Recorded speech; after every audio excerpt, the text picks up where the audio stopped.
Welcome to the Rewa Mountains. Today, we're going to be discovering lichen. We get to meet the microbial partners involved in this amazing relationship. We're going to think about how to become like novice lichenologists so that we can differentiate the growth forms. And we're going to think about the relationship that lichens have with us and with other organisms. So hold on for the ride.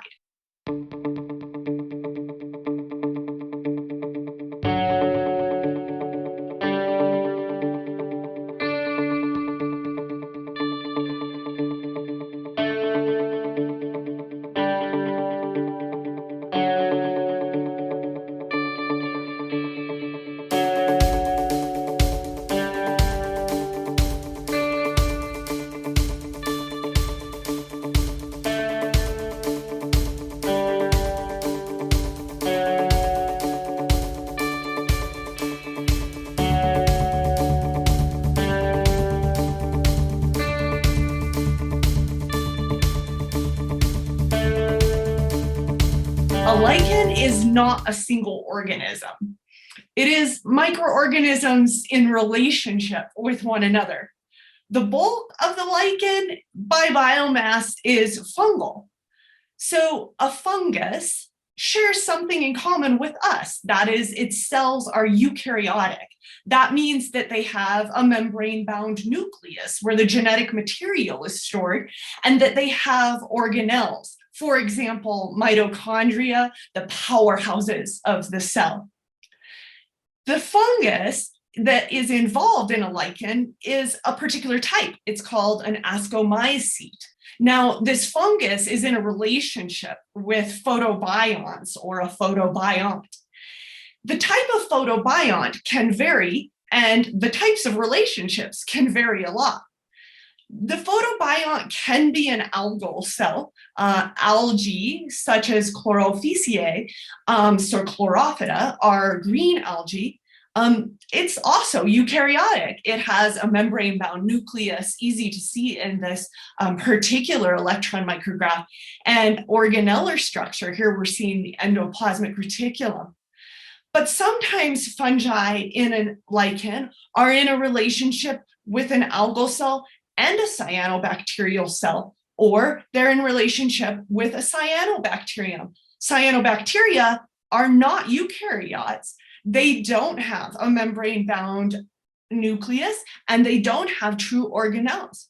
Cyanobacteria are really cool because they do have these structures that are inside of a typical organelle. So they don't have chloroplast, the center of the pigment, chlorophyll, but they do have thylakoids that contain the chlorophyll. So they have some similarities to an algal cell in that way. So photobiont means that these are where the photosynthesis is taking place, that these are primary producer cells. They make food. They are synthesizers of food. So you can see why if you were a fungus, you would want to be in a relationship with a photobiont.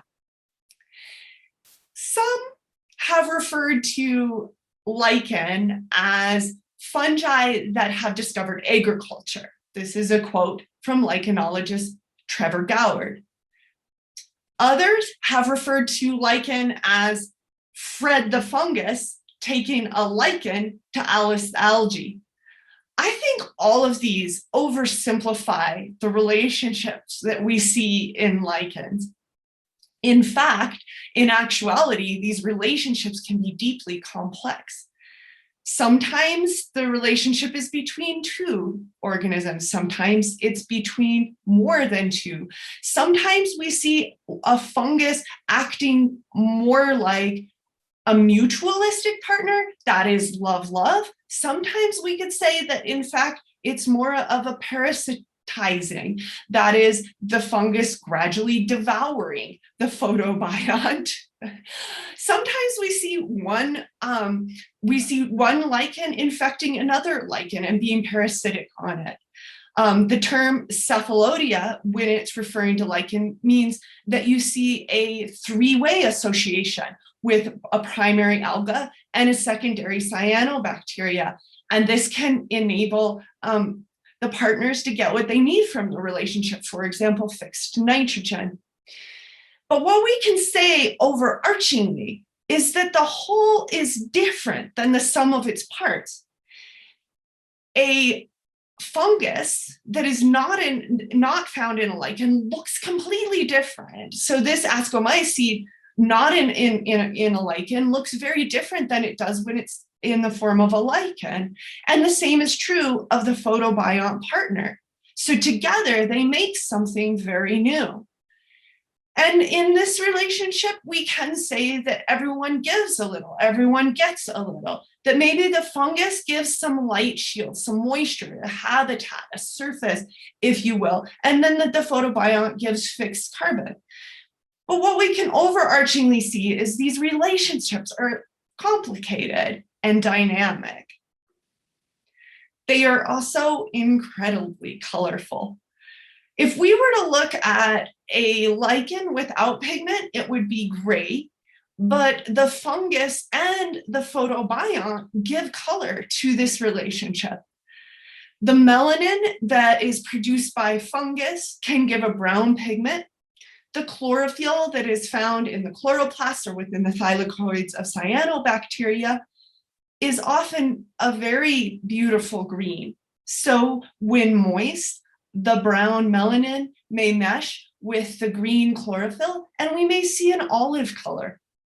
And while we know that green is common within the chloroplasts of algae and within the thylakoids of cyanobacteria, there's also a lot of other colors. The anthraquinones are orange or red. Some of these pigments are photoprotective.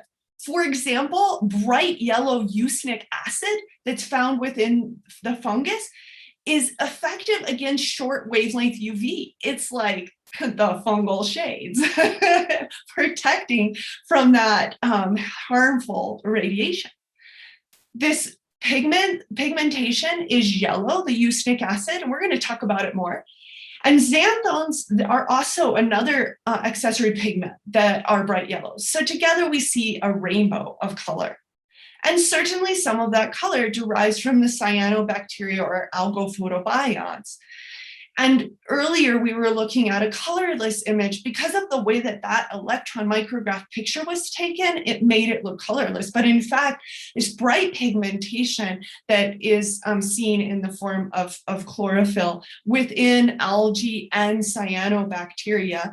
It's so fun for a novice lichenologist to look at distinguishing the 4 different growth forms. And the first 2 growth forms that we want to look at are called crustos and squamulos. And these are both together the micro lichens, so the small guys.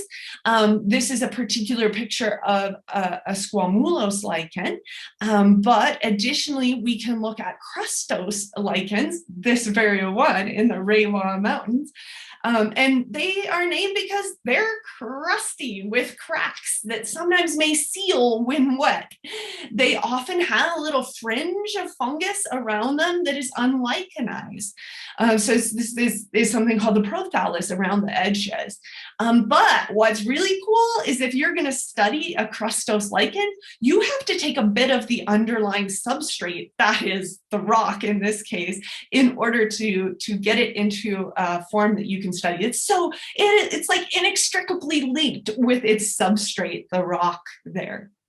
Hello, I'm on Evans Gulch outside of Leadville, Colorado, where we just skied up to an old mining homestead. And now I'm appreciating the crustos lichen that you're seeing on this rock here. And it's beautifully southern exposed. So we're seeing the photobiont being very happy about the access to its energy source.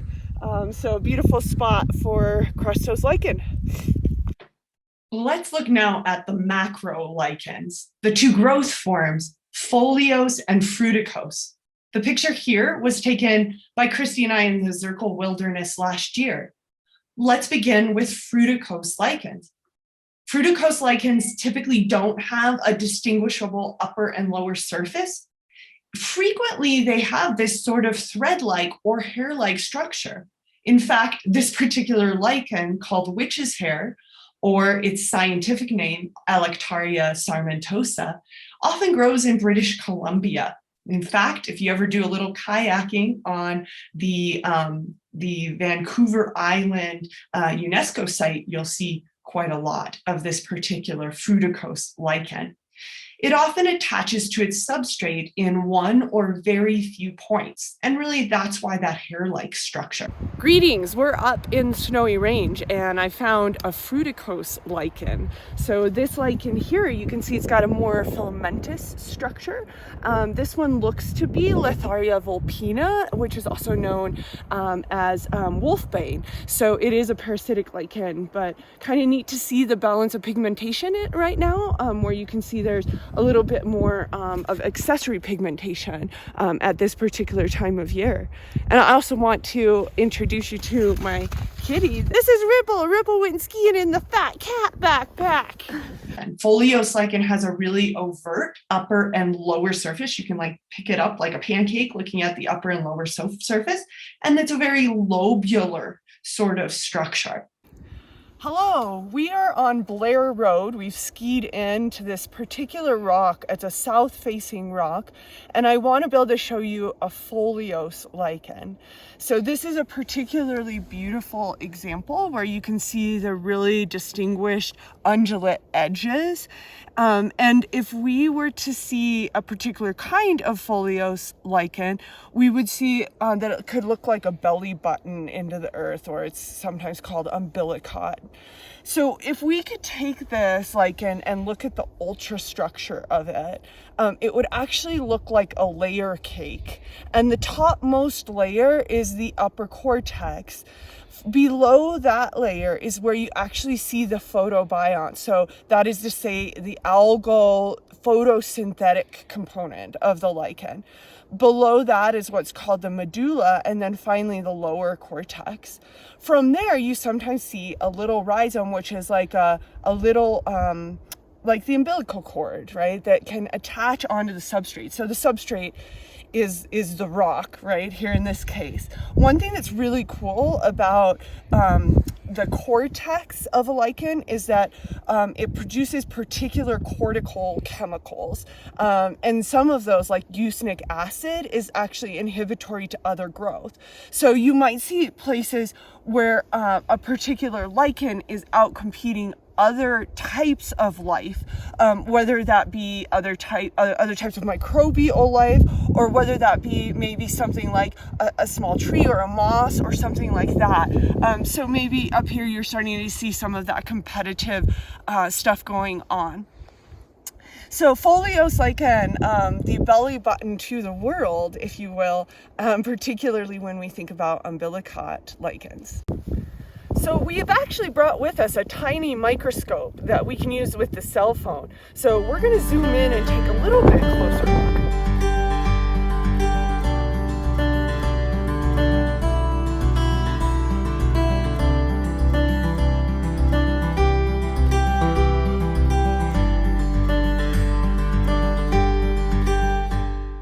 Lichens are incredible environmental indicators. They can help us to monitor the environment with respect to pollution. They are also quite a victim of eco-injustice. That is, they detect pollutants because they absorb far more pollution than other organisms. They're much more efficient at absorbing things like sulfur dioxide, sulfuric and nitric acid, ozone, hydrocarbon, metals. They can detect levels and also direction of movement of these pollutants. So this has been exploited to allow us to very technically detect and calculate an index of atmospheric purity, or IAP for short. This particular map on the left is Montreal, and it shows us the IAP where if we're looking at the city center and the heart of the city here, we notice that these colors of pinkish purple actually indicate lichen deserts, where the lichen has been killed. by the environmental pollutants. You'll notice then that radiating away from the city, you begin to see yellows and oranges. Yellow indicates the level of lichens that we would expect to see. And this particular index was looking at lichens and mosses. Fascinating in this image is to look at Montreal. Montreal is a huge park within the city center of Montreal, and you can see that it has recovered expected levels, particularly right at the center of the park there. So lichens can be migrated, in fact, from a native area to an urban area to help to monitor environmental quality measures. So if some measure has been put into place to help to reestablish atmospheric purity, they can be used in a migrated way to allow us to look at effect of those efforts. So lichens, incredible environmental monitors.